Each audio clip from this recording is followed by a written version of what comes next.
This is probably circa 1994. Yeah. So he would always, he had this deep, Ghana laugh, if there's such a thing as a Ghana laugh. But anyway, he would always just constantly come back to me. Paulie, you're not telling me why you can't do it. Why can't you do it? Why can't you do it? And it was just to the point where I think I started to, literally after about weeks of this, I was saying to myself, why can't I do it? Exactly. Like something clicked, there was a shift. And that shift, again, forever changed the trajectory of my life and everybody's life around me. Dude, we all have the best time ever to start a small business. If I'm not going to be 100% in, I'm not going to do it. Come on, man, just be yourself. Yeah, and just show up as yourself. If you don't realize what I'm really about, I'm about freedom, family, and my country. Paul, cheers. Cheers. Thanks for coming, brother. Thanks for having me. Long time coming. Yes, I have indeed.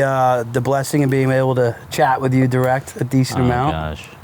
I'm very lucky. I pick your brain on a lot of different things. Mm-hmm. And I told you when I launched the podcast, I'd love to have you on and tell your story. You're a local guy. So for all the people who are going to tune in because of Paul, this all started because I was a guy who didn't come up with much, and as I started to have a little bit of success, I was reaching for free help, and it was hard to get, and I couldn't afford to pay for coaching. Mm-hmm. So myself and the team wanted to give back free content and interview local business owners. So it's special to have one of the co-founders and owners of Bubbakoo's, which was developed and brought to light right here in Point Pleasant, you and your partner, Billy. That's right. So thank you for coming. I know you're up here. You had a jam-packed day. You live down in Naples now. Mm-hmm. So thank you so much for your time. It's really appreciated. It's really nice of you. For starters, congratulations to you on the success of this podcast. And I think you guys are doing great things. And, again, we just spoke, not even a week ago in the middle of the desert, talking about how inspiring people that want to be inspired, how important that is. So I find it an honor to sit here and to actually chat with you. Yeah, and you got real passionate about that. And I did. I don't want to get into that yet. I'm going to get to it. Sure. I want to chronologically walk through your life and kind of paint the picture of where Paul started and where Paul is today. Mm-hmm. A lot of us come from all different walks of life. Everybody's got a story, right? That's right. And nobody's story is more important or more difficult than others. But if you can have someone that you look up to that walked a very similar life or had similar difficulties as you did, it gives you something to look forward to. It did for me. So you grew up in Newark. Grew up in Newark, New Jersey. Single mom, awesome mom. Tough beginnings. It was very tough in the beginning. Mom was working hard, probably. Mom was working jobs. very hard. It was the type of thing where I think the cutoff for school was even September or October. My birthday was in October, and she pleaded to have them take me just because there was nobody to take care of me. So I was shuffled around a lot, and times were, to say the least, probably the toughest then during my life. Yeah, and those are early developmental years on your mind and your outlook of life. Yeah. And to fast forward your life, sure. You then moved down here to Bricktown, which I'm a Bricktown guy. I was born and raised in Bricktown. Go Dragons. That's right. Bricktown is also not this uppity town or, in my eyes, maybe as privileged as other towns in New Jersey. Mm-hmm. A lot of middle-class, hard-working families. You finished out your high school years there and then went off to OCC first before you went to Delaware, correct? Yes. And did you go there for 2 years, and what did you go for? I didn't go for 2 years, unfortunately. OCC was an extension for me of high school. I wasn't very academic, I'm not going to lie. My dad, my stepdad pulled into the scene probably, I'm going to say, when I was about 10 years old. And he always said to me, whatever you do, you have to go to college. I mean, he said it to me routinely, and here I was at best maybe a C student, in grade school and in high school. But he had passed around the time I was entering into the the junior college years of OCC. We didn't have a lot of money. Again, we had fallen back into what I would consider hard times. Things were better when when my dad was around. But the short of it is, I went to OCC, floundered for about 3.5 years, just trying to figure things out, you know. And then I realized that I had to do something. And at that point, made a decision to start exploring other colleges because, you know, my time at Ocean County College after 3.5 years was coming to an end. And I ended up interviewing at University of Delaware, which, you know, I wasn't putting things together mentally, you know, how much it cost. I just had a friend that went there. I had visited several times. I thought it was a great school because it was fun. It was a beautiful school. I knew academically it was considered, you know, a strong school. And the best part about it, it had a hotel restaurant management program. So that's what drew me to Delaware. Now, did you know at the time you wanted to go into the restaurant business? I did. I started to figure that. Well, you know, I really wanted to be a marine biologist. You know, really? not a lot of people know that, right? You know, just found that out. But I really wanted to be a marine biologist. I was always interested in the ocean. I was always interested in sea life. I always had a real passion for that, even when I was a young boy. And, you know, consequently, I didn't have the grades. So I did apply at Stockton in their marine biology program, and they shot me down. So I kind of, again, in OCC was a good time for me because, again, it gave me the additional time to figure things out. And I knew at that point that my destiny would more than likely be somewhere in the range of restaurant management. Now, I know obviously OCC was great times for you. Like you said, it gave you more time to mature. You took some really good nuggets, as we would call them on the show, from OCC. You still go back to OCC today and give back to them. As well as, I think you guys launched a cafeteria in there for the OCC students watching. Make sure you go get your Bubbakoos.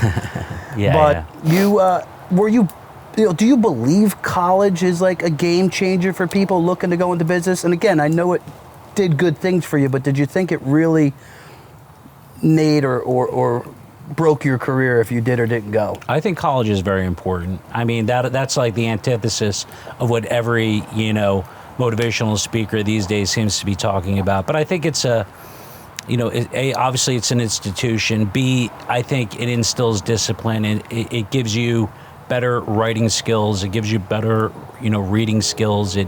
It's just, I just think it's important. I do, you know, and really, and I'll get into it, but for me, it was the connections that I made through somebody I knew in college that ultimately changed the future or my future, you know, the destiny of my future. It's funny you said that. Last week I had Tobias Eats. I don't know if you follow him. He's a foodie guy on Instagram.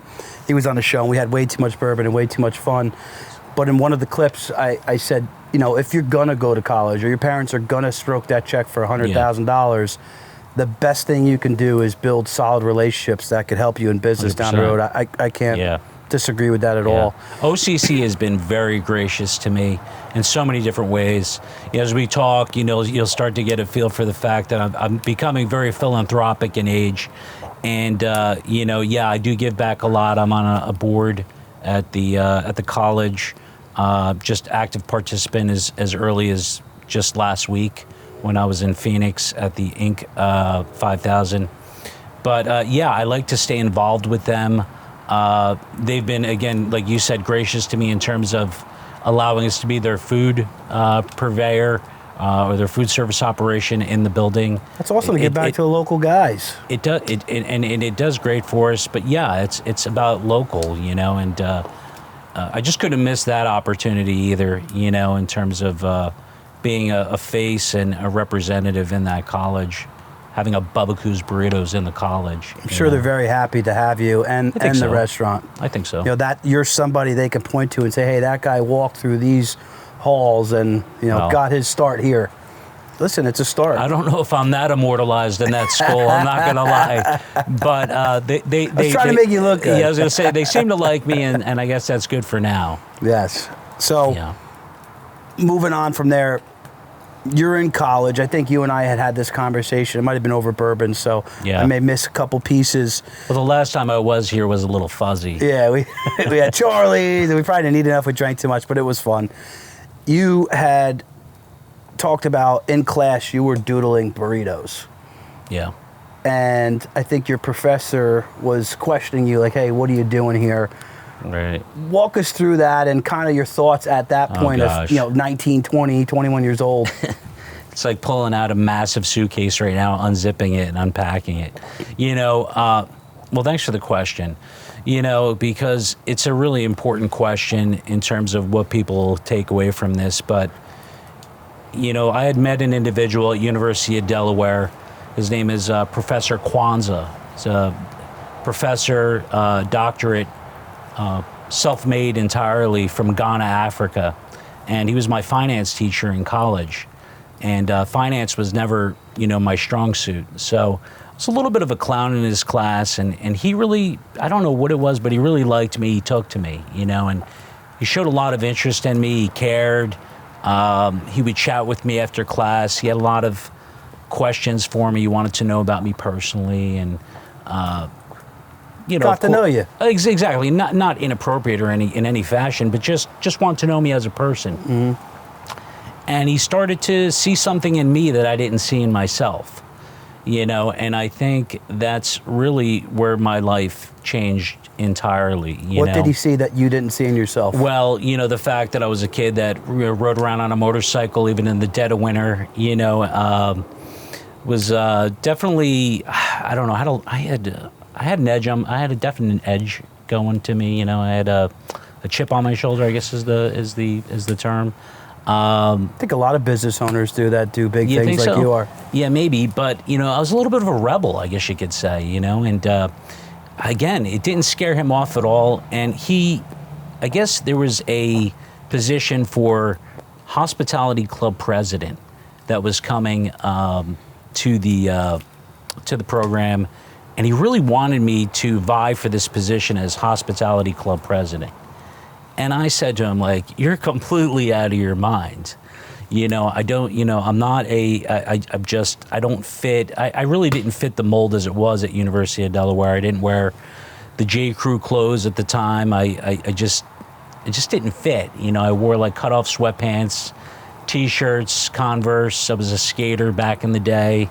I don't know. At the time, I would say I probably go as far as to say I had low self-esteem even. You're finding yourself. I was finding myself. That's a good way to put it. But Yeah. I think at the end of the day, it translated to probably having some low self-esteem. Yeah.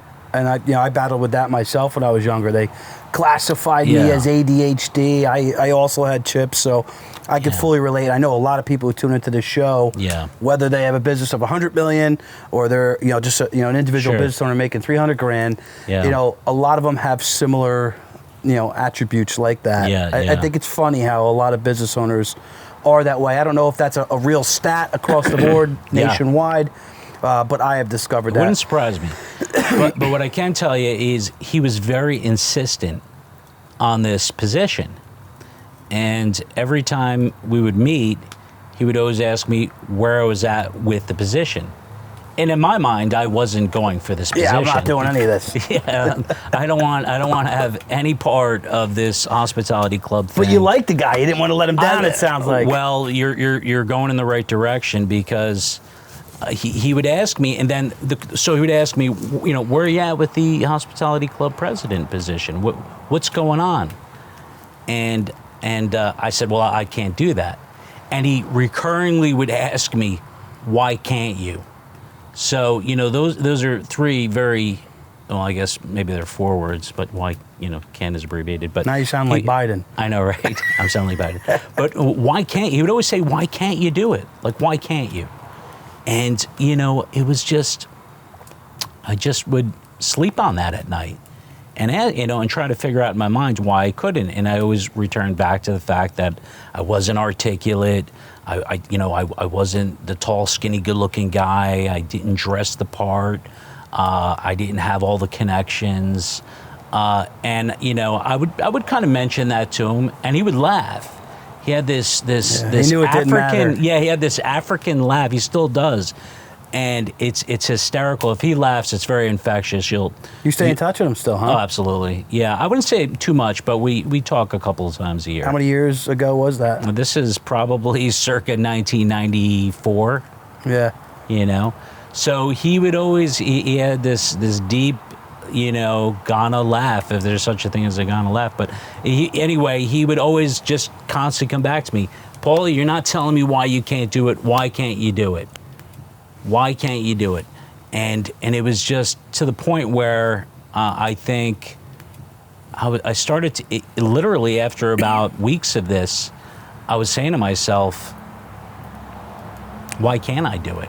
Exactly. Like something clicked, you know, there was a shift. And that shift, again, forever changed the trajectory of my life and everybody's life around me.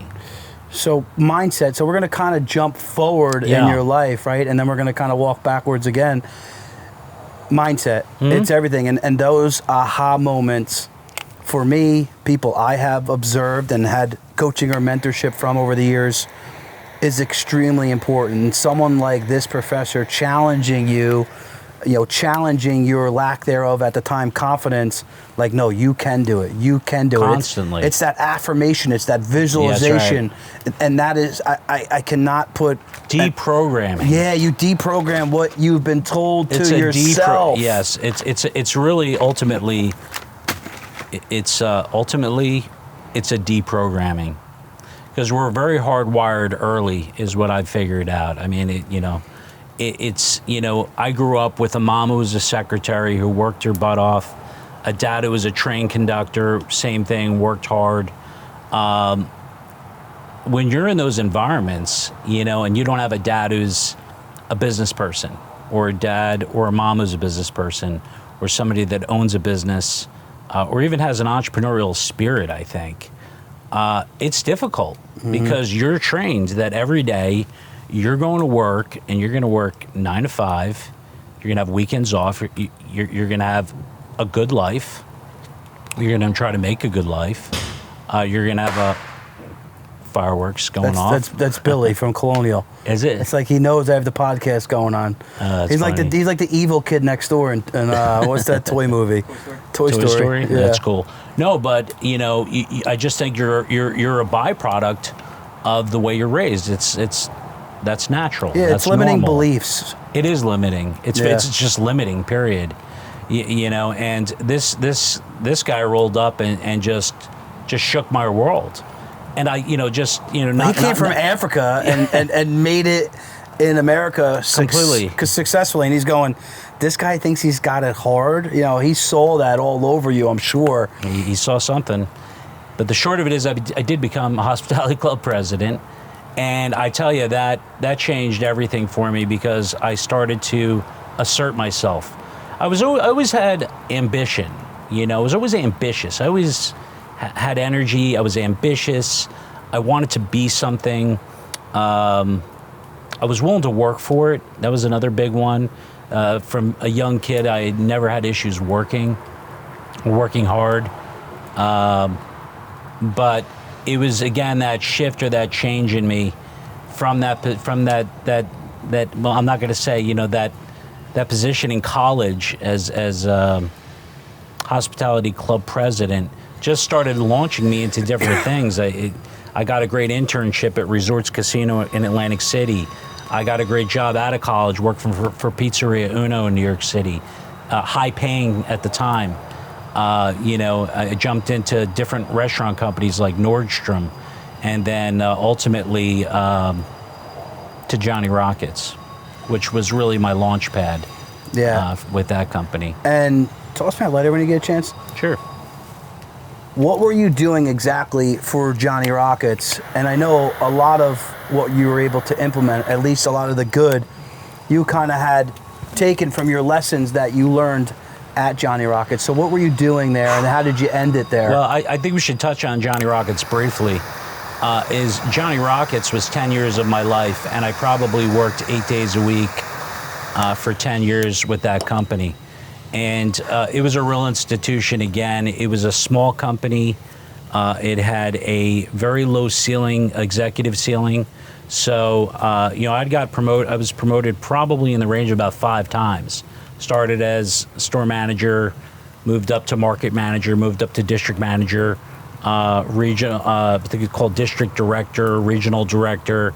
And towards the end, I was running the company as VP of operations interim for probably the better part of 6 months or so until they sold the company. But it was a great experience in terms of dealing with franchise partners, dealing with operations, because that was my main responsibility, was running stores. So the systems within The systems, the restaurants. how things worked, in general. And when you start to be in that position, you start to mingle with the VPs of all the different departments, which I was constantly in California, which is why I seem to gravitate back to California all the time. You love that Beverly Hills Marriott. I love California. I'm not so fond of their politics, but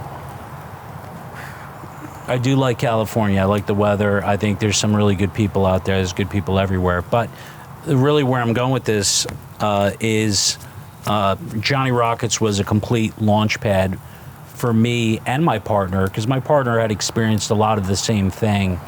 He was working at Johnny Rockets as well, correct? He was. And I want to talk about that real quick. He's not here tonight. No, it's but okay. I want to give him some love. He's he's really huge. more of like the menu and... I would say, well, I think we were collaborative on just about everything, but he was the muscle and the heart. It's like, ironically, his last name is Hart. He was I would even say he still is the heart of the business. He's a passionate guy.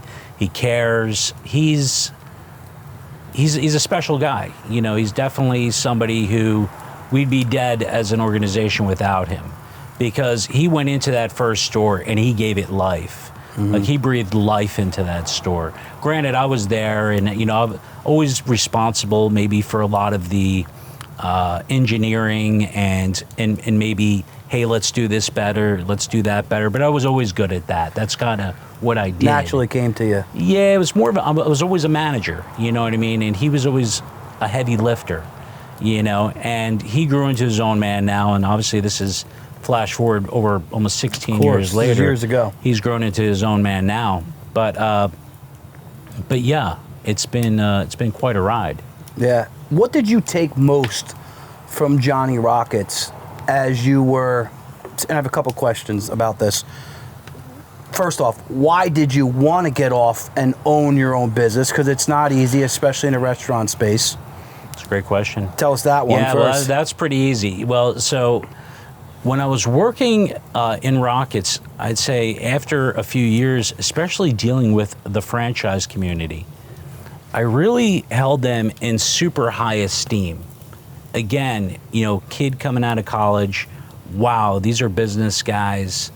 They're making money. They have good lives. They have good lifestyles. They were excited. They were exciting to be around. They still are, by the way, and because they're entrepreneurs.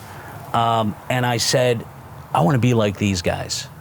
I like working here, and and they loved me because I would teach them ways to make money.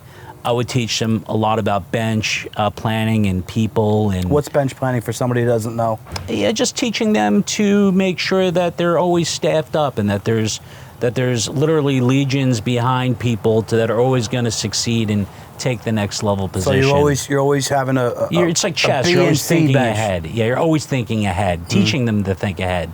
Sometimes people see what's directly in front of them. So I think that was pivotal. Was spending a lot of time with franchise partners and realizing that they were they were awesome people and they were great to be around, but B, that they were very ordinary. And that was the kicker for me, was how ordinary they were. Yeah. I thought they were extraordinary people, but they're not. They're regular people. They're just regular people like and us. doing the right things. That's right. So I started again to, bond with them and form relationships with them, seeing hang out the money with them. they're making. Saw the money they were making, and yet I was stuck in this job. But I loved it. I'm not going to lie. I knew I needed to be there. I wasn't itchy to leave. They took great care of me. I did, what I needed to do every day. Things did get easier towards the end, and they got markedly harder in some ways. But what really changed for me was probably later in my tenure at Rockets, or Johnny Rockets, was I started to realize that not only could I be a franchisee, but I could also be a founder of a brand and actually franchise to other Your own, people. yeah. And franchise my own, yeah. You came up to that helicopter view. You weren't so That's right. focused on the micro where That's right. I'm going to own 1 or 2 stores. I can own however many A system. stores. That's yeah, right. I A could build a system. system. Whether it's 10 or it's 10,000, I can own a system. And that seemed like a long shot at the time. I mean, if I told anybody that, which I told a few, and some people were supportive of it, but most people are like, you're completely out of your mind. Yeah, of course. Because the odds of even one restaurant succeeding is slim to none. But people that know me, people that really know me, know that I don't quit, and know that if I say I'm going to do something, I'm going to end up doing it. Yeah. And you got to be able to fight through the tough times That's and right. stay focused on that end goal. That's right. Well, you answered both my questions with that answer, so that's good. And Johnny Rockets, obviously, you're thankful for. Extremely. And from there, you said, "Hey, Billy, I'm gonna." Well, Billy and I started talking about the idea. So it's not to say, it's all me. It was, I kind of birthed the idea early on. But an idea to me is an idea. It's nothing. It means nothing. You got to have someone to help you execute it. You need a team. Well, I learned early, again, that it was all about people. And I needed people, and I needed a Bill. I needed a Billy. And Billy was smart enough to need his team. And, it just worked that way. And we were successful at Rockets together. Billy and I worked in tandem for, probably almost my entire time there. So we knew that we could work well together. We both knew that we had certain strengths, that I had certain strengths that he didn't have or he didn't possess, and he had strengths that I didn't possess. So it makes a great partnership. Exactly. And if you were to ever, see us together sitting, having lunch or at a bar, you'd speak to us for a few minutes, you'd probably say, geez, these are 2 of the most opposite guys I could ever meet. Yeah, I've kind of observed that, when he still lived here, seeing you guys in DV Tree and around town. So you guys birth and start to execute on your first store. Yeah. Without getting crazy into the details, but again, we want to give nuggets to the viewers. Sure. How did you go about doing that financially? Because some of the biggest entrepreneurs say taking a loan is the most stupid thing you could do in business. Yeah. Because business is so volatile. Bootstrapping, right? It says this would be an example. I'm taking grad school right now at Syracuse, and I'm right in the middle of my venture capital class, and the chapter we're on right now is bootstrapping.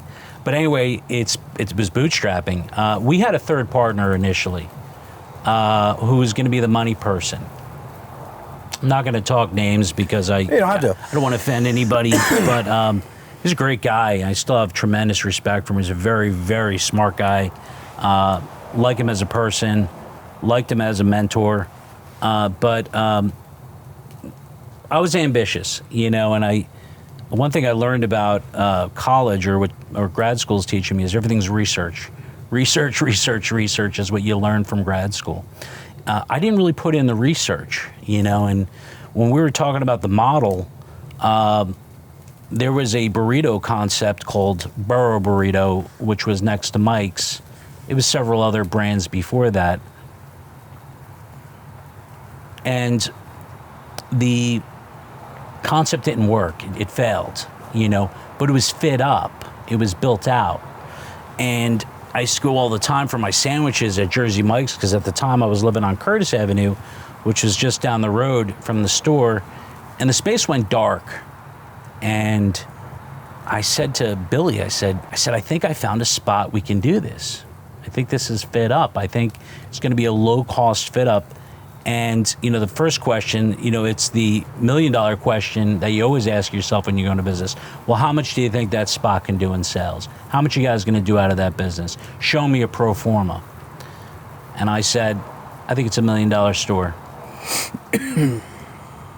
Well, that was music to a few people's ears, especially based on the rent structure. Rent structure, fit up, initial startup costs. We were probably estimating around like $75,000. Which is pretty low. Which is very low. Yeah. You know, this is 2008, mind you, going into a recession. And the short of it is, I talked to the landlord. We got the space. I was recently terminated from my job, which was unbelievable, right? And the timing of it. I was terminated from my job, and then I had asked Bill to quit his job, which at the time he was probably making about $65,000-$70,000 a year. Did he have family yet? No, he was a single guy. He had a girlfriend, and he actually lived in my house on Curtis Avenue in the borough, and he did it, you know. And really, I have to say that, you know, if it wasn't for him really taking that step of faith and trusting me or believing in what we could do, you know, there would be no Bubbakoo's Burritos. Yeah, you got to have that one person to take that leap with you. Yes. And because here I was in a $450,000 house, I had to pay a mortgage. I didn't even have time. I couldn't even rely on the business to pay my bills. Yeah, you had to still work. I had to work. So I took up a job. I was making just about $200,000 a year with Johnny Rockets, which was pretty darn good money back then. Absolutely. I was living pretty well, especially as a single guy myself. I wasn't married. And the way it shook out is Billy did quit his job. He moved into the house. We signed the lease. We fitted up. We opened up our first week doing like $4,000 or $5,000. Now, did you open up under Burro Burritos? No, we opened up under Bubbakoo's Burritos. But to go back to what I was saying is, we opened up doing $5,000 a week. $5,000 a week. So the partner with the money, now mind you, don't ask me why. You know, I just believe in fate, and I believe things happen for reasons. But we never signed a franchise agreement. So with the partner? No, with all of us. We never signed like a total like. Yeah, no operating not agreement. Not a franchise. I'm sorry, operating agreement. My bad. And we never signed an operating agreement, which was like, who would go into business without doing that? And it just got dicey. The money guy immediately, you know, seemed to he clammed up and was like, I don't know if I want in on this. You know, you said $20,000 a week. This is $5,000 a week. I don't know if I can subscribe to this. This is going to be this is doom and gloom, is what I think he saw on the horizon for the brand. You know, he got scared quick. He didn't have a real appetite for risk. No. I wouldn't say so. Again, super guy, great corporate guy, brilliant, but just not sure that, you know. Not all corporate guys that was his wheelhouse. Are made to be entrepreneurs. They do their best work as an entrepreneur, using the business's capital and treating it like it's their own. But when they get out on the street, again, from my observations over time, you know, they don't do well there in the risk space. They don't like it. Yeah, I'd agree, you know. So, you know, it was like, now it was sink or swim. You know, now I had a job. I had taken out a home equity loan to pay back our third partner. We bailed on the agreement. I used credit cards. I used cash in the bank. I used everything I could to keep us afloat. Billy didn't get paid. I don't think he saw a dollar out of that business for the better part of, I'm going to say, 6 months. But I tell you, you know, one thing about my partner is, you know, like, failure wasn't an option either. You know, it's determined. Like, yeah, if you want a couple guys and a foxhole, it's probably my partner and myself. You know, I was going to say foxhole. He's not going to quit, and I'm not going to quit. You know, and it just started to grow. You know, I just kept saying, you know, slow and steady wins the race. I would just encourage him daily, and he would, you know, he'd be shot and he'd be frustrated. His girlfriend was living in my house. It was like you could have made a TV show out of this thing. I can only imagine. You know, he'd come back and burn. I'd be burnt from my job and then going over there, and I was trying to give him space and not overmanage, and Not that he needed much of it, but it was still something that I wanted to constantly test, retest, give feedback, fine tune. I think we ended up spending, the next 3-4 years just fine tuning the brand. So for someone launching, say, a salad brand, you talk about test, retest. Elaborate on that a little bit more for somebody who may be a foodie watching the show, looking to launch a restaurant. Sure. Well, everything's a refinement. I think any business. It doesn't even have to be, a restaurant, but it's like any good business is constantly refining and figuring out better ways to do things.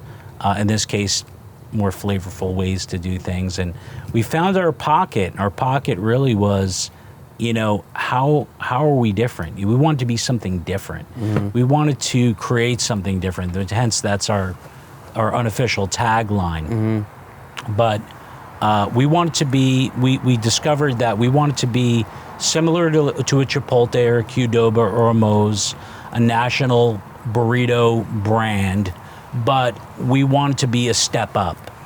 So if they were the Coach, we wanted to be the Louis Vuitton. Well, you say, well, how does that, how do you do that? Well, fresher ingredients, flavor options, combinations, things like a cook-to-order steak, which I don't think a lot of people have. A lot of people are scooping steak out. So we started just doing things again. And you still do that, cook-to-order steak, yeah. And it's just a culinary difference that, the competitors aren't doing. And that's making us, stand out. And that's why do you think they do it? Because they're trying to go for more volume and speed? That steak slows you down? I think that's an element. Cost. They're using, a lot of braised beef. They just cook it to death and they just scoop it out and serve it. And put it in sauce, make it taste good. It's hard to taste things when they're in burritos with a lot of different things, but we've always believed in the integrity of our food, and if you stand on your integrity, you stand on what you do, and you do it consistently, it starts to resonate, it starts to show, people pick up on compounds. Yeah, compounds, that's right. So it's just gotten really difficult as we're hinging on 100 stores. I'm starting to see as a co-founder that replicating that and maintaining that standard is extremely difficult. Yeah, I mean, you see it in just an easy example is like a Dunkin' Donuts, right? A coffee in North Jersey versus a coffee at, say, the Point Pleasant Dunkin' Donuts, and Point Pleasant Dunkin' Donuts is great. I go to DV Tree. Shout out to DV Tree, Joe and Malin. Definitely. But it's hard to have the same consistency. That's right. And we're going to jump around a little bit here, but talk about, what you go through on a daily basis as somebody with your partner, Billy, who had thrown everything you had into this. You're extremely passionate. Yeah. Since I've met you, you have never got off the goal of how big you want to grow this and what you want to do for your friends and your family and your employees. Talk about the difficulties from a high level view that you're running into now when you want to make sure you're putting out the best product, but you have 100 stores, 100 different owners with their own employees, and how you manage all that, or at least try to. Yeah. Well, I mean, obviously with scale like this, it's a pretty quintessential answer. I mean, you have to start to compartmentalize. You're going to have, we have now procurement, or we have somebody that deals with purchasing. We have an ops team that handles operations and standards. We have training, a vice president of training who handles and coordinates all of the training, sending people out for training to do openings, training people in store, just every angle of training you can consider. Mobile training, we have a marketing person. We have 2 full-time assistants.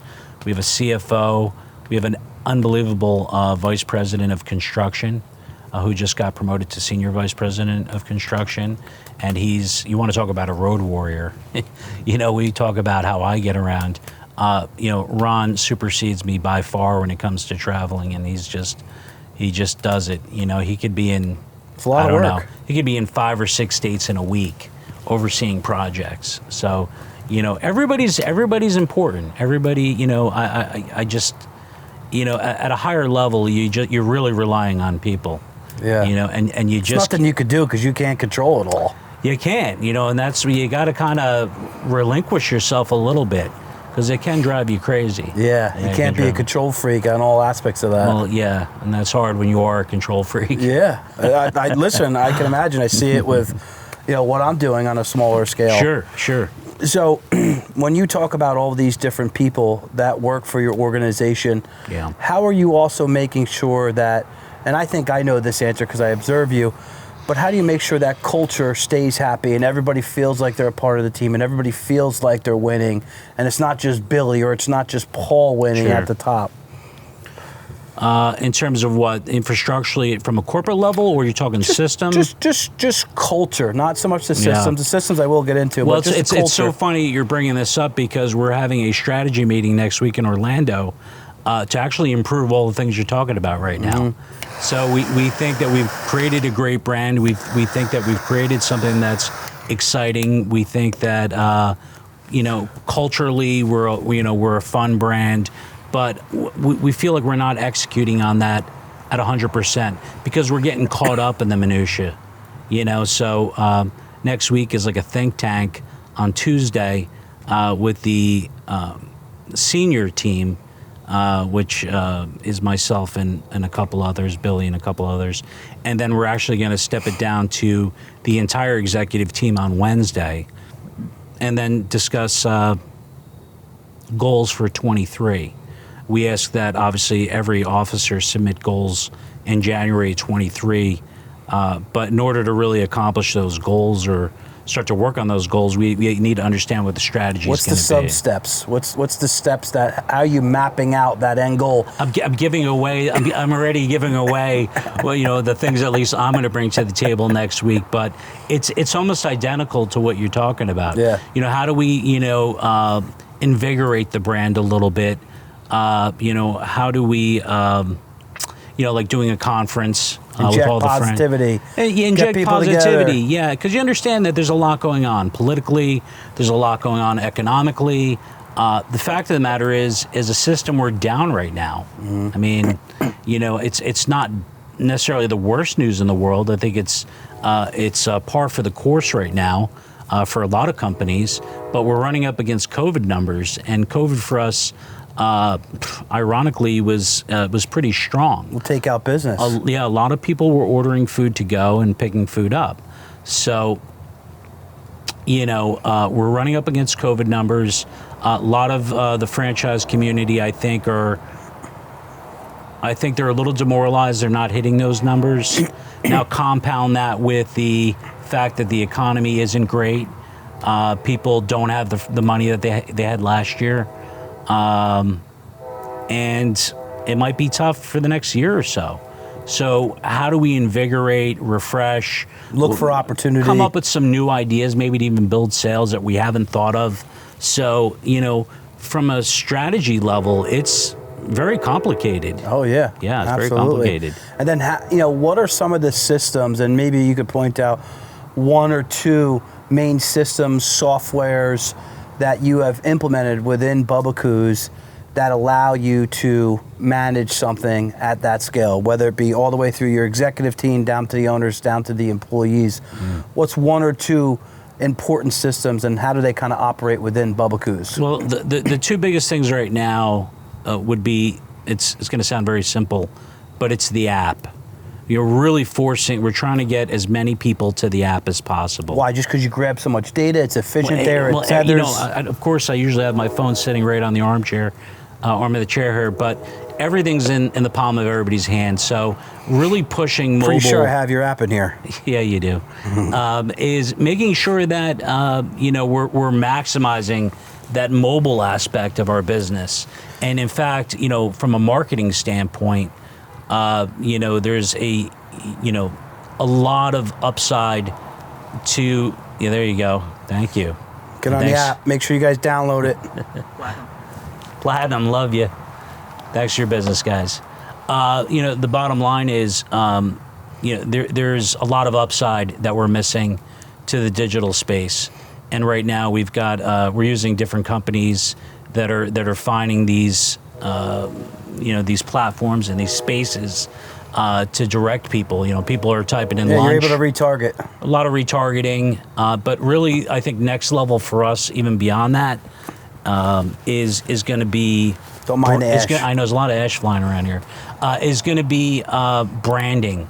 It's a real strong branding campaign that kind of is combined with the mobile marketing side of it. Yeah, I think that is huge. We can discuss some other ideas. Yeah. Are you tethering other things off that? So for a lot of business owners, whether it be this plumbing company doing $2 million of revs a year, or the company doing $50 million of revs a year, a lot of those systems and apps that are being paid, right, the Squares of the world, you can tether and plug and play other softwares off it. For example, let's just use a trucking company. Yeah. As soon as I drop the low boy and I take the excavator off, boop, the cost per hour is billed to you. The invoice is done right there. Right. And then when that's paid, it gets tethered into another piece of software that grabs the accounting. That makes you much more efficient. Are you using it from that angle as well, or just more of the front of the house of, hey, there's different ways we can brand digitally through the app, tying into other softwares or social media, etc.? I'm not the one to represent the first question, but from the second question, from the interface, in terms of interface and the user, the things I just mentioned are the things that we're doing to grab the the consumer. We want people again to begin to see us everywhere. But we, that's going to come in the form of mobile. I think 80%. But we're really trying to brand ourselves, in terms of outside of the mobile. So a little bit more of a influencers, Social we use. Media. We do things like that, but it's hard. Who's your best influencer? That's a good question. I don't know if I can give you an answer besides yourself. I don't know if I can give you a good answer. That is a good answer. Yeah. But there's just, it's hard for me to divulge a lot of this because of course, so much of it is on the whiteboard.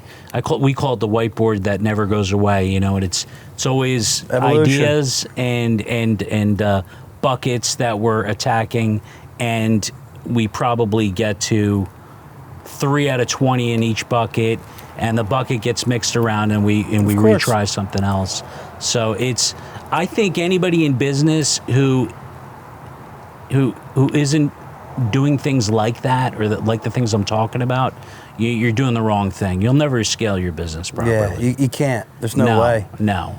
And it's getting to the point again where...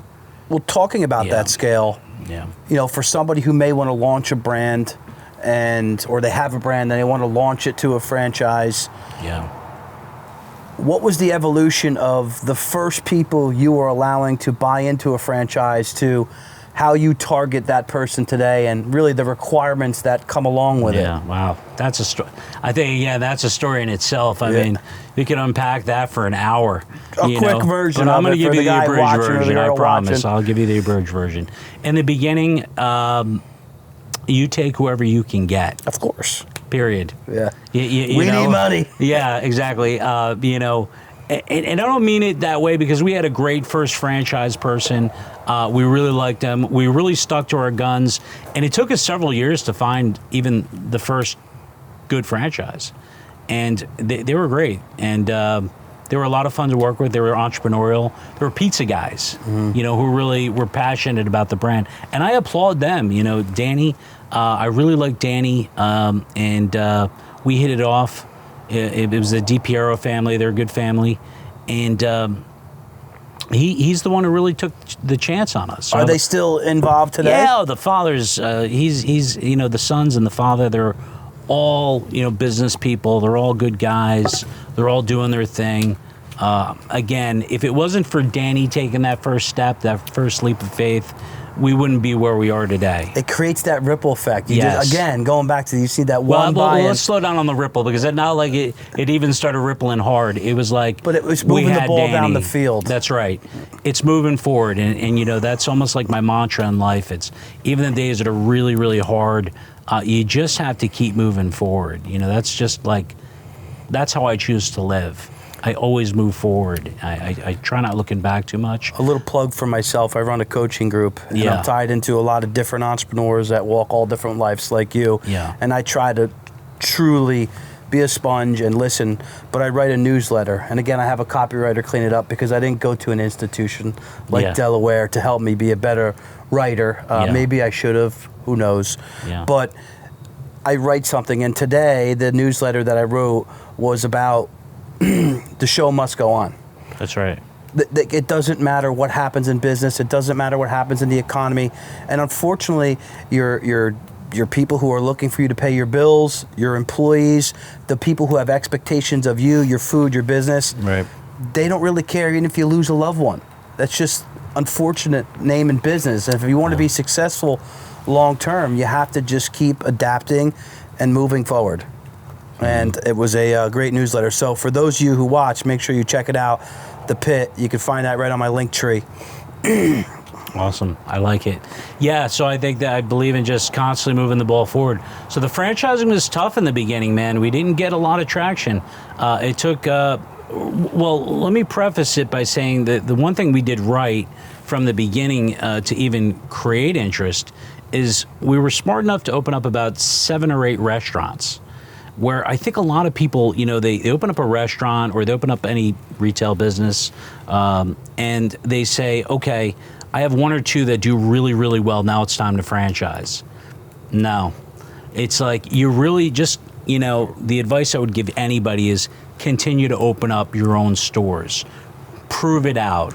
You know, you really have to prove it out because when people are going to sit at the table, you better pull out your financials for all of your restaurants and say, look, we've had enough faith in ourselves to not just make it past 1 or 2, but we made it to 6, 7, or 8. Yeah, that's a great beta test. Oh, That's a big. lot of stats to go point to. That's right. Yeah. And it's you guys really said hard. your second or third store almost sunk everything, Oh, right? It was gosh, a hard one. And brick?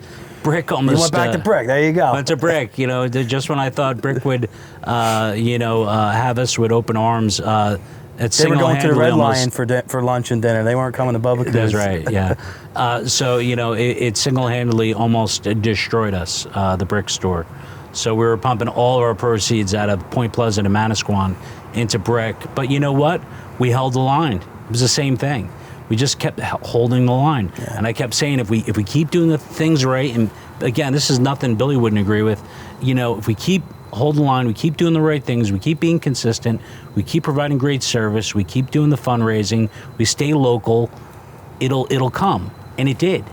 You know, and we were buried in this spot in this Top Tomato shopping center in a corner. You couldn't even find us if you were looking for us. Yeah, I remember you being there, but yeah. you're locked by. You were by the $5 haircuts. Yeah, you're exactly right. Yeah. And you know, fortunately, in time, we transitioned over to that Muscle Maker grill that went out. Yeah, and that was a godsend. But it was just about again holding the line, staying the course. Is that store still there in Brick? Oh yeah. Yeah. I remember the Muscle Maker. It does well. That was a franchise flop per se. Not to throw any shade on those guys. No, they're good guys. Yeah, no, I'm saying it was a great stuff, but they had launched and grew super fast. Yeah. And it seemed like the consistency wasn't there, and then that shrunk back down fairly quickly in a 5-year time span. It did. But, you know, yeah. But to your point of you can't launch. Yeah, that's right. So, you know, we struggled through that, and then we hit gold when we hit Tom's River, which was number 4. So 4 put us back in the game. You know, it almost felt like at the time, if I were to, you know, it's stirring up emotions in me right now. But Manasquan was 2. Manasquan was 2, Brick was 3, and then Tom's River was 4. I didn't get that. Siri's listening to us. Tom's River was 4. And Tom's River put us back in the game. It started making a lot of money, that store. And it was about that time when I could finally retract from my job and invest myself 150% into, you know, Bubbakoo's. How did you feel at that time when you kind of went from the rat race still to what I call freedom? Elated. Yeah. Elated. Yeah. I would have to say that was probably a crowning moment in my life. Is knowing that, you know, I didn't have to wear the dress pants and the tucked-in shirt with the belt and the briefcase and the, you know, just the grind, the BlackBerry attached to me. it was just different. And it took me a while to transition, by the way. Yeah, you have to almost like slow down. Yeah. Billy was always, Billy's a cool guy. Always wore his cargo shorts and his T-shirts and his hat backwards, and he was kind of living the dream. I'd say to some degree a little sooner than myself, even though he was working 10 times harder. But there's something different when you're grinding for yourself. Yeah, there is. It's just something different. Yeah. If I don't really want to go to work, and I don't encourage you, those of you who are trying to launch a business, not to go to work, but if you don't want to and you want to go watch your daughters play a soccer game or the recital, you don't have to go. When you work for a big corporation, you're getting a paycheck for $200,000 a year. Yeah. They expect you to be there. Agreed. The one thing I also just reflecting on while we're talking is, and that I really liked about Billy and myself, and we're still aligned in the same goal. We both agreed early on, very early on, that we were going to be in this to win this, like big time. We were going big. Like we weren't even go to 10 or 20 stores. We were going to go to a couple hundred stores at least. And we both looked at each other and we said, we both have to commit to this. There's going to be people that are going to come along the way. They're going to try to derail us and buy us early. And there's going to be a lot of that going on at some point. But we both have to stick to our guns and really just commit to seeing this all the way through. And what does all the way through look for you guys? That changes a little bit here and there. Yeah, of course. I think you it's get older, your kids get older. Yeah, sure. I mean, there's a lot of other things I want to do, but you're committed. I'm committed. I think there's just a number, I'm not willing to talk about, but there's just a number I think we're looking for, and I think when we get to that number, we find the right buyer, we transition it off to somebody that I see. It's like having a child, right? Yeah, it's your baby. It's like I don't want to just even sell this to anybody for a certain amount of money who's going to destroy it. I want this brand to be a great brand that's going to go the distance. You care about the people who invested in you, Billy, the franchisors. We've got franchise partners. We've got people that work for us. Again, the future, I want to be able to go to a Bubbakoo's 10 years from now. Yeah, and point to it and show your grandkids maybe. Sure. So, and I think this concept has legs. I really do. I think if we can get some of the right, if we could press some of the right buttons at this point, we could take this into a major national brand. Mm-hmm. Absolutely. I think you're there. Well, we're more of a regional brand right now, honestly, with parcels and patches of stores and different DMAs. Talk about where you're looking to expand, what type of partners you're looking to bring on for somebody who may see this and they're looking for another investment. Sure. Well, I can tell you right now that I think strategically too, and that's going to be part of our conversation, is maybe planning our growth a little bit more deliberately, instead of just finding a great qualified person in shotgun approach. Well, not even a shotgun, but just right. It is a shotgun approach to some degree, but there's definite hurdles. There's certain qualifications. If you meet those qualifications, and it's what we consider a good market, we let you franchise in that market, providing it's X amount of units. But I think we have to be a little bit more specific, and we're starting to learn that the East Coast is real strong for us right now. East Coast is strong for us, Northeast is strong for us, even Midwest is really strong for us. Now, do you think because the West Coast had a lot of this style stuff for a long time? Yeah, I would agree with that. Yeah, we're definitely arm wrestling for the business harder in the West than we are in the East. But, who cares? Stick where the business is doing well, right? Well, at least get a lot more traction on the East and then take it, and then take it harder West. I still think we do well in the West. We just seem to do a little bit better in the East and in the Midwest. Yeah. And that could simply be because of brand concentration. You started here. Of course. Yeah, New Jersey, New York's not an easy place to succeed. No, there's good brand identity here. Yeah, 100%. Quickly wanted to touch on the Ghost Kitchen. A lot of people don't understand you guys have some pretty good wings. Sure. And you had called me in and Billy had thrown a spread together for me and a couple big buddies, and we housed some delicious wings. Talk a little bit about the Ghost Kitchen concept. Was that just something fun that you and Billy wanted to throw together? Well, it was definitely an element of fun. I mean, everybody likes wings, but it was just another driver, ultimately. Another driver to generate more business. Is that in every store or mainly just your corporate stores here? Well, right now, it did real well during COVID. again, everybody was ordering off platforms. Everybody was Uber Eats, DoorDash, Grubhub. And that's when we created it, was probably pre-COVID. And the name of it again? It's called Toss 'em Wing Factory. Yeah, Toss 'em Wing Factory. Yeah. So it really, it does well. But I think, again, there's some fine tuning that needs to happen with that. It hasn't been front row and center. Front row and center is really the Bubbakoo's Burritos brand. Of course. So just another vertical that's exactly. You know, it's just good use of real estate is probably the best thing I could say about velocity of a restaurant kitchen. That's right. That's right. Yeah. You have the space, use it, right? Absolutely. Yeah. Just like a real estate building, you know, if I could rent out, 7 units versus just 1 or 2, why would I not do that? Yeah. So rounding out, I like to ask. Well, let's talk about next chapter too. I was gonna go there. Okay, good. Yeah. Good. Rounding out, I like to talk about where you see Bubbakoo's, yourself, your partner, your employees heading into the future, and then I'm going to ask you a follow-up question or two about giving some other local business owners a shout out and some pivotal things that you think is extremely important for the young viewer or the other business owner your age that's been in business for 10 years that they should be focused on. But talking about the future of Bubbakoo's, touch on that. Okay. Future of Bubbakoo's as in what, 1 year, 2 year, 5 years? I would say the 5 year. 5 year. Right now we have on the books, we'll have 100. We're right on the cusp of 100. I'd say in 5 years we should probably open up at least another 100 stores. Wow. Yeah, maybe more. So at least. How many do you have in the hopper? Again, we're probably, well, we already have that. We have about another 150 in the hopper. Wow. So we have 250. Wow.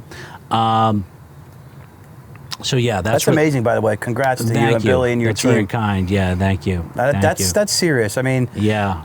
We look at Peter Kenkro and Jersey Mike's. Yeah. Here, we also have Bubbakoo's. Again, 2 Point Pleasant local residents. He obviously has 2,500 stores, which is just insane. Yeah. But even 250 stores, that's a lot. That's a lot. That's war every day of trying to help everybody win.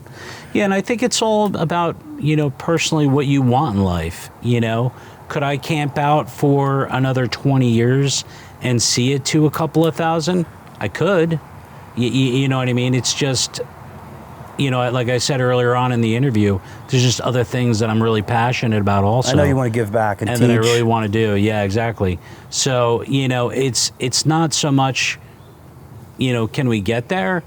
It's just a matter of when's enough. You know what I mean? Yeah, absolutely. So it's fun opening restaurants. It's great. It's you have great 2 beautiful daughters, a beautiful wife. You want to be involved in their lives. Of course. Business is, takes a lot of your time. It's a lot of sacrifice. It takes a lot of time and a lot of sacrifice and a lot of face time. Yeah. So, that's an aspect of business that a lot of people will never understand.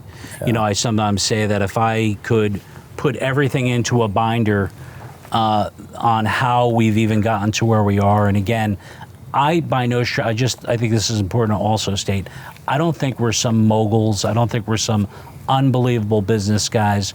We're a couple of regular guys who just chomped at the bit, did what it took, and really gave it 150% to get to where we are today. Again, if I were to put everything we did in a manual and I were to hand that manual to somebody and say, you can get there if you follow this manual, I can almost promise you most won't. That most would be like, I don't want to have anything to do with that. Yeah. Well, it's that fear of like, damn, that mountain is so hard to climb. That is so high. The peak of that is so far away. And all the pitfalls, there's so many. Peaks and valleys to along sit there the and way. talk about them will almost sound negative, but there's health aspects, there's marital aspects, there's family implications, there's your relationships with people change. People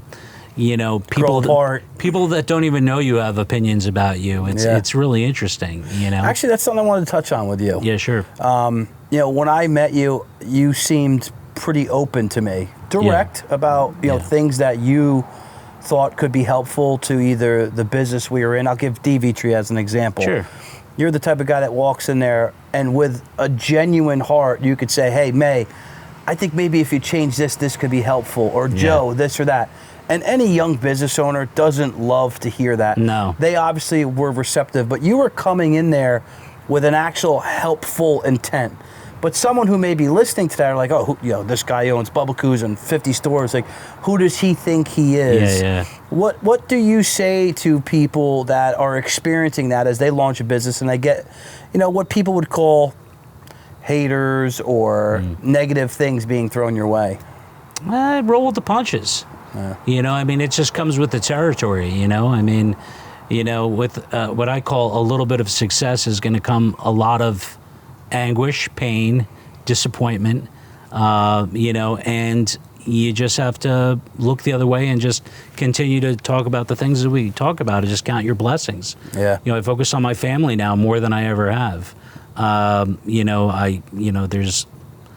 There's just more about family for me, more about inspiring other people for me, more about, again, getting this brand over the finish line for me. That matters more to me at this age. I'm not young anymore. Yeah. I turned 50 last year, and I'd say it was pretty pivotal for me. I was realizing that I'm 50 years old. Like, gosh, where did the time go? You know what I mean? I feel 30, but I'm 50. Mm-hmm. So, priorities just changed, Yeah, but you could have been, for the people who may take that negatively, like, oh, wow, he's 50. It took that long to get to where he is. You lived a pretty good life along the way. You had your sports cars and your bikes and nice homes, and you travel a fair amount. But if you were working for some corporation, you may have been more burned out at the age of 50 years old. Or, worse, maybe you didn't get as, much income into the household the last 15, 20 years. Yeah. So I don't want that to be a discouragement to anybody. And again, that all goes back to your chip and your inner drive and what you want to succeed that keeps you going. Well, you said it, more burned out and ultimately less secure. Yeah. If you're working for someone else. You have no control. Yeah. And I think it's important that we also say that, we're talking to an audience of people who ideally want to be motivated, right, to open up their own business. Mm-hmm. Because, we need people in the world. We need police. We need postal workers. Not everybody can be an entrepreneur. And that's okay. That's absolutely okay, because I hold, the person that delivers my mail with just as much respect as I do, one of the people or my colleagues that work with me. Because everybody's important. Yeah, we need all roles as a country. That's right, 100%. That's how the country has gotten lost. I think we've become too much of individualist, and we don't look at it as a whole and work together as a community. Is a word that's thrown around a lot, but really as a community, as a country. And, again, you talk about police officers. They've been one of the most disrespected, fields over the last 5-6 years by elites in this country. It's disgusting. Don't get me started on that one. I was at a swearing in last night of 3 people at the Borough Hall last night, and I was honored to be there. Yeah, it's one of the reasons you flew back for That's a friend. Right. It is one of the reasons why I came back, is to see my people. I had an ops meeting today, but it was to be there for one of my friends that was promoted. I'll give a shout out. It's Lauren MacGyver. He was promoted to lieutenant, and he's been with the force, gosh, I'm going to say north of 20 years. Let's say about 23 years. Dedication to his town. Oh, and a super cop on top of it. Yeah, we do have some great cops here we locally. Have we have Detective Sherman, Hoffman and Bayhead, Dave Ippolito. Oh, yeah, a lot of good guys. A lot of really good guys that care. It's a good community, Point Pleasant. We're blessed. Point Pleasant and Bayhead. Agreed. So one of the other things I like to ask here towards the end is some other business owners that you look at their success and you're like, wow, they did it. I like the way that you did it. I've watched your evolution. Give us 2 other local business owners. I know that's probably hard. You've been in this community for a long time. Now you're zooting me.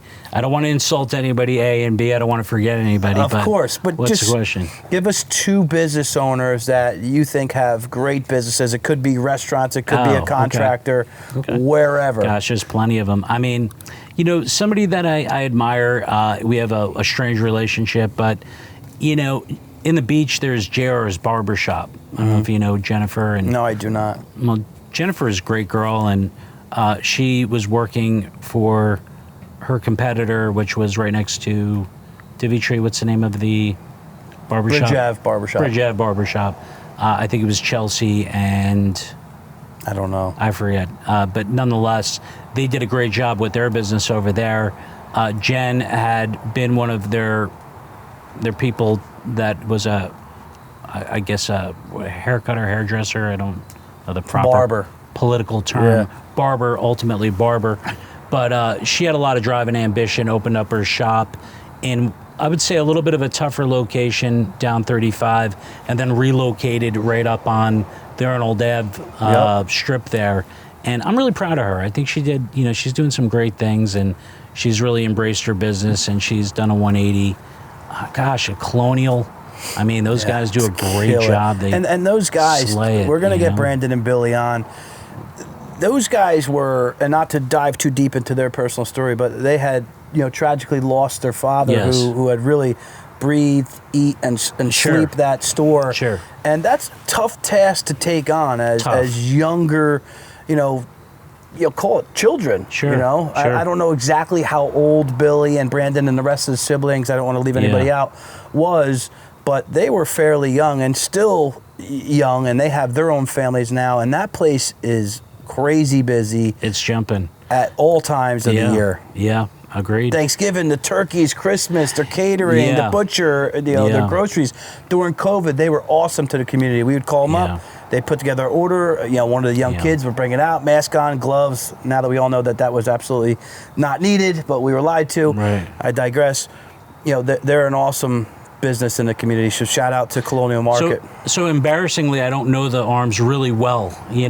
Jen, the sister worked for me years ago, and she was a sweetheart. But I just like what they've done, and I had some interaction with those guys when I was living in Point Pleasant. They were always gentlemen to me and very kind. But it was really nice to see their business flourish. Again, I could probably just spitball, a dozen businesses now. I think about it. Divitree, again, driven by two great people. They're two good people. Grinding away, hard workers. Yeah, and that's a hard business. I mean, you could, if you know the business, you could see that they work hard, and there's a lot to deal with every single day. And that's just one, So the sandwiches he pumps out via going back to the app. They have a great app that they launched during COVID as well, because they had a lot of people walking in ordering. Man, the orders that Joe pumps out with just himself and maybe one assistant cook is really impressive, especially in the summer. Yeah. So shout out to Joe on the grill. That's right. They've done a fine job there. But again, there's so many, so those are just the ones that come to the top of my mind. I'm sure I've passed on a couple people who are going to be like, well, why didn't you mention me?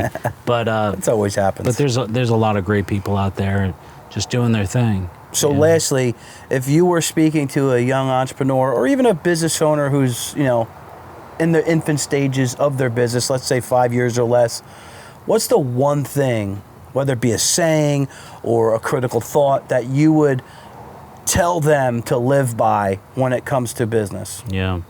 Well, I think it goes back to the why can't you? If they're doubting themselves and they really don't understand, is just realize that pretty much every entrepreneur that I've ever met, they're so regular. So they're just ordinary people. Yeah. That came from here, and maybe they, at least financially, have moved here, but. And that's kind of what we're talking about, is the financial success that comes with being an entrepreneur. There is obviously, a lot of upside to being your own boss. But again, to answer your question more succinctly, is I would just say, why can't you do it and to go for it? Yeah, go all in. Yeah, formulate the plan. Make sure you've exhausted your plan, and then execute the plan. I couldn't agree more. And going all in is what I've done with this podcast, as well as my financial planning practice.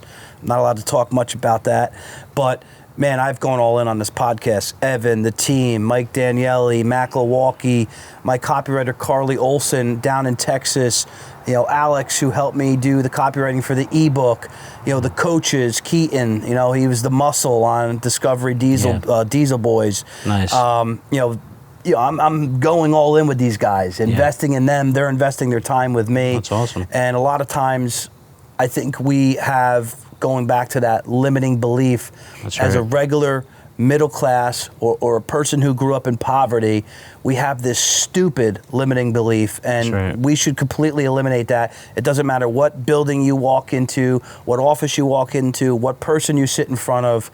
You can win them over, and you can sell them your services, product, or whatever it is that you're offering to them. Agreed. Paul, again, thank you. I know you're busy. I know you got an early flight. I don't know how long we went for there, but really appreciate your time. Thank you. Of course. Thank you. Absolutely. Thank you very much.